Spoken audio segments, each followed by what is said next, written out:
Hi everybody, it's me, Teresa Perrin. I wanted to bring you an update on HLBZ, ticker HLBZ, because we got some bullish news on Friday, and there's more institutional buying that happened this week.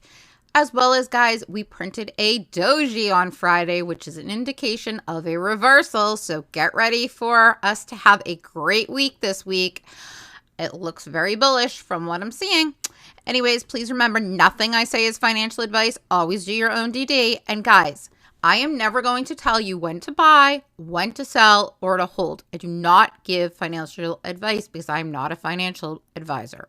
Furthermore, if you're getting messages on YouTube and Twitter asking you to contact me, that is not me. I have a lot of impersonators, and unfortunately, no matter what I do, they keep coming back, and platforms don't really care because they do nothing about this. They're bots from my understanding, and you can't do anything. Anyone that has any kind of following, be it on YouTube or Twitter, has the same problem. I will never, ever ask you to contact me or to send me money, crypto, whatever these people are asking. So please realize that is not me. All right, let's get started. Please smash that like button as it helps out with the algorithm. All right, guys, HLBZ had a pretty ugly week this week. We pulled all the way back to where we're currently sitting at 22.6 cents. We dipped as low as 20 cents. Guys, I loaded up more HLBZ this week. So to me, I am going to be very honest with you, and I've said it in many of my HLBZ videos. I don't care what this does on the short term because I'm a long-term investor in HLBZ. This is a stock that I believe is going to make me a lot of money in the coming years. It is currently trading so undervalued, it's not even funny. They have nothing but good news week after week after week. If you have not already watched the video that I put out this morning on Citadel being sued, along with some other institutions for spoofing, I truly believe if HLBZ were to look into this, they would probably find that they're doing the same thing to their stock. Especially, I would advise them to look back on Friday. Guys, we hit up to 27 cents in pre-market on the bullish news I'm going to discuss. And what did these idiots do? They pulled it right back down. Okay, and that is not retail selling out. I'm sorry. That's games that these market makers are playing. I'm going to tell you right now, this stock should not be at this price. I have been watching it for months. I've been watching the games that they play. It's always up on my screen. Actually, not always, but like literally probably 8 or 9 out of 10 days I have it on there just to see what it's doing if I don't have my screen full. I'm watching about 20 stocks at once. Those of you that follow me on Twitter are well aware of this because I'm always shouting things out when I see them. Guys, you know, for me, I don't care. They can play games for as long as they want because eventually the games are going to stop and this is going to rocket. Based on the short interest that I'm seeing on here, which I'm not sure that I completely believe because remember, shorts are only self-reported, so they don't have to tell you or disclose their short positions. So the information that we're seeing is not necessarily accurate, but it looks like the shorts are drying up. And gee, since they got it to all-time lows, why wouldn't they? If I were them, I'd be covering too. You know, this is a game. That's the reality of it. It's a big, fat game. You need to learn how to play it, and you need to get on the right side of it. And you need to learn which stocks you want to trade and which ones you want to hold. For me, HLBZ is something I hold because I believe it's going to make me money. And here, I'm going to give you some information as to why. Let's start with this, and then I'll give you the bullish news and look at Fintel and the short interest and insider buying.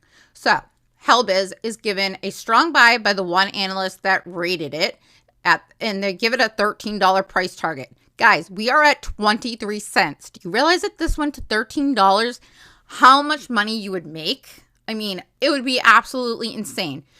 Now, go back a couple years in the chart. This was trading as high as $45 at one time, okay? And they've had nothing but positive news and acquisitions and other things that should make this even more valuable than that $45 in my opinion.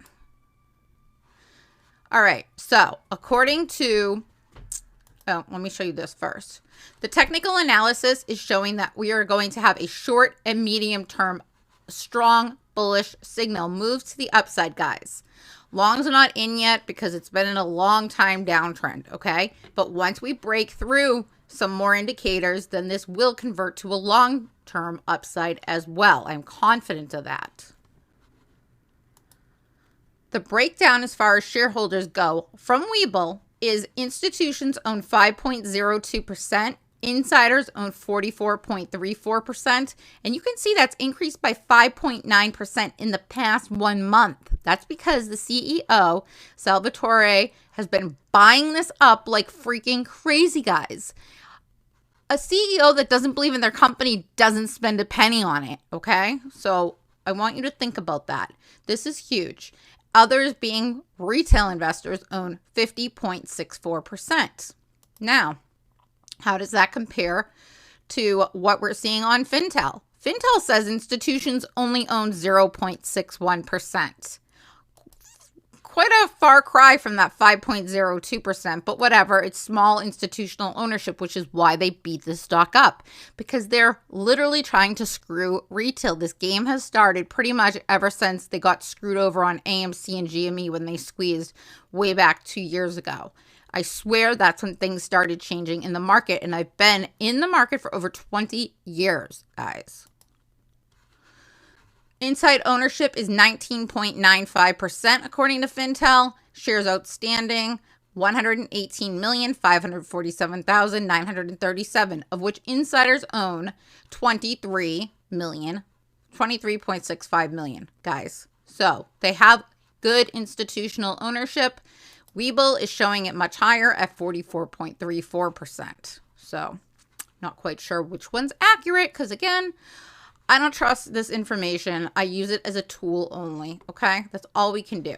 Now, here's our bullish news we got Friday morning that sent this up to 27 cents before it got pulled back. It says, shares of HLBZ are up 15% after the company filed an 8K with the U.S. SEC showing it entered into a financial arrangement with Yorkville Advisors Global for $5 million.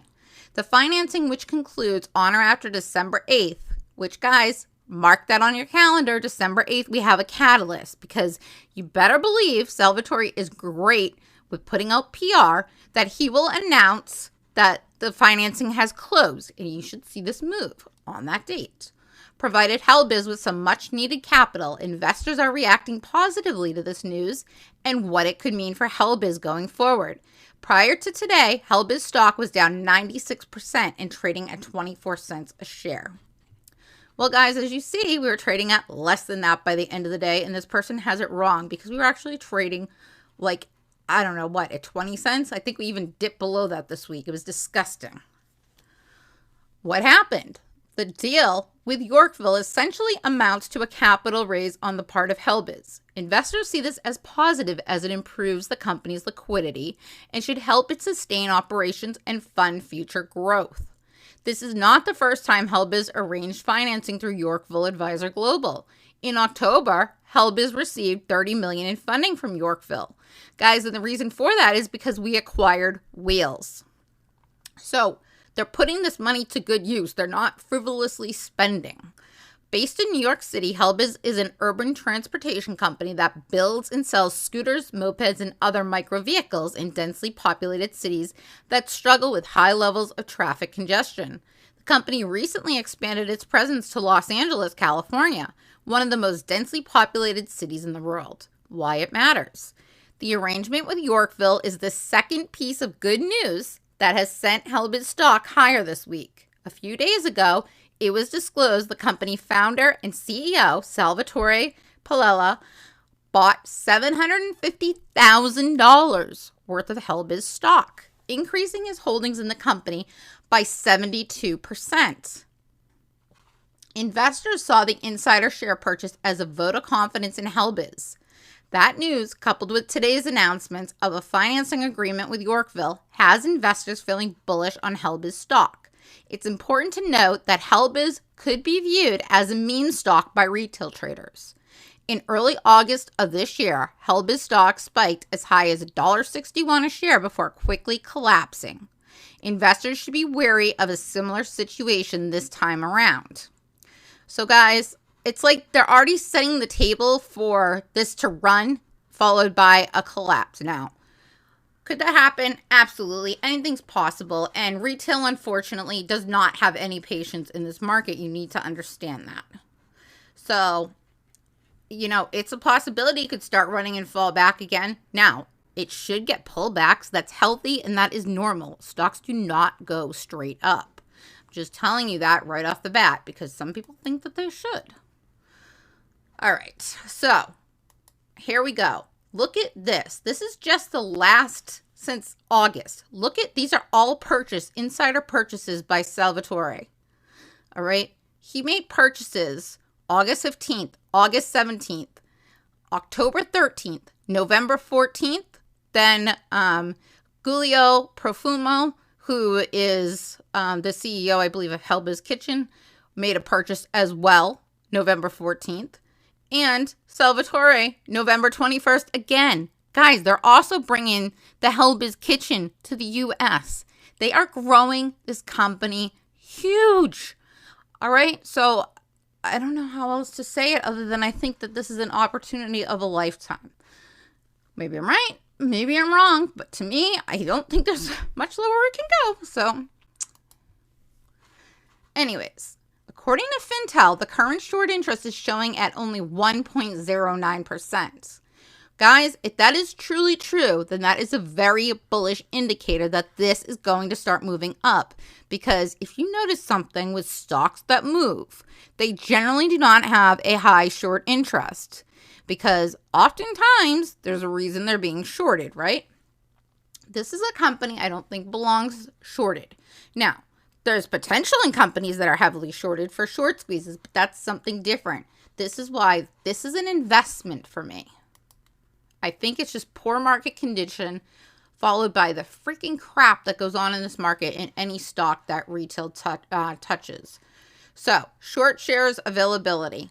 Clearly, there's still 2,700,000 shares available if they want to short this. And guys, the cost to borrow has gone down since November 21st when it was 42.16%. It's currently at 28.37%. Again, as the cost goes up, the cost to borrow will rise as well. At least that's generally what happens. The short volume ratio on Friday was 44.36%. It's been anywhere between 40.4% and 58.87%. So as you can see, there's plenty of opportunity for them to short the stock still. So that's why I kind of wonder on that 1% number we're seeing. Although if they were smart, they would have covered when it went back down to all-time lows again this week, right? But who knows? I don't know how smart these people are sometimes. All right, the failure to delivers are not even anything to think about in this stock because they've been covered. So anyways, that's all I got for you on HLBZ, guys. Remember, we have a doji. Let's hope for a beautiful week this week coming. And take care. Have a great rest of your weekend.